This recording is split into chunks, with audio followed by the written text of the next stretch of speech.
Hello, and welcome once again to our weekly Media Arts newsletter. Okay, so I kind of skipped it last week, but I had good reason to do so.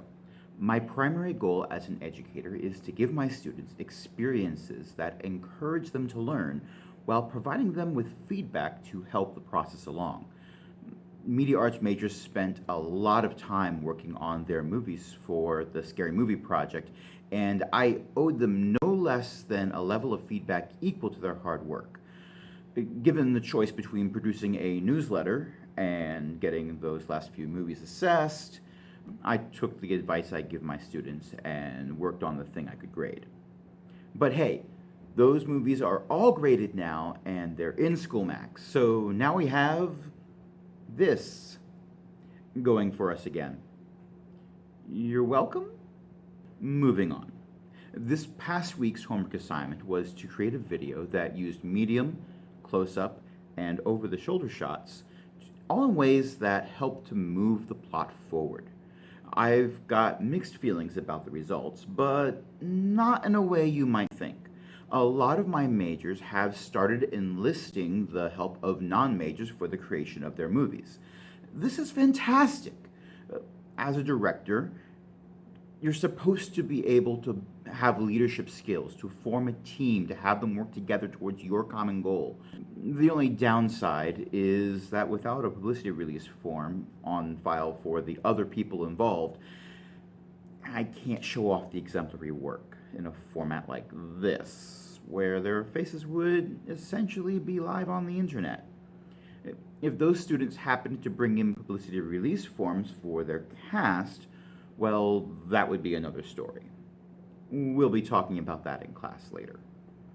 We'll also be talking about this week's homework assignment, which, in addition to the usual requirements, needs to have a plot where the main character goes someplace cool. No, I'm not expecting my class to be a destination in these videos. Thinking outside the box, or school, is encouraged. To wrap things up, let's talk about textbooks. Now, for most tech-centric classes, I've been opposed to the concept of textbooks. Things move so fast in the tech world and so slow in the publishing world that by the time a book is written, then approved, then published, then approved again, this time by a school board, and then delivered, it's already out of date. I've been teaching long enough to remember when Pluto wasn't a planet, but our textbooks said that it was. Well, I found this particular book a few months ago, and it addresses that problem by not being technical at all. Okay, How to Shoot Video That Doesn't Suck may have a somewhat irreverent title, but it does a great job of getting to the heart of making good video. The author does this stuff for a living, so he knows that the choice of Final Cut Pro over Adobe Premiere is less important than whether or not the person is taking a shot that's close enough to the speaker for the microphone to pick up the audio. This book is packed full of practical, timeless advice.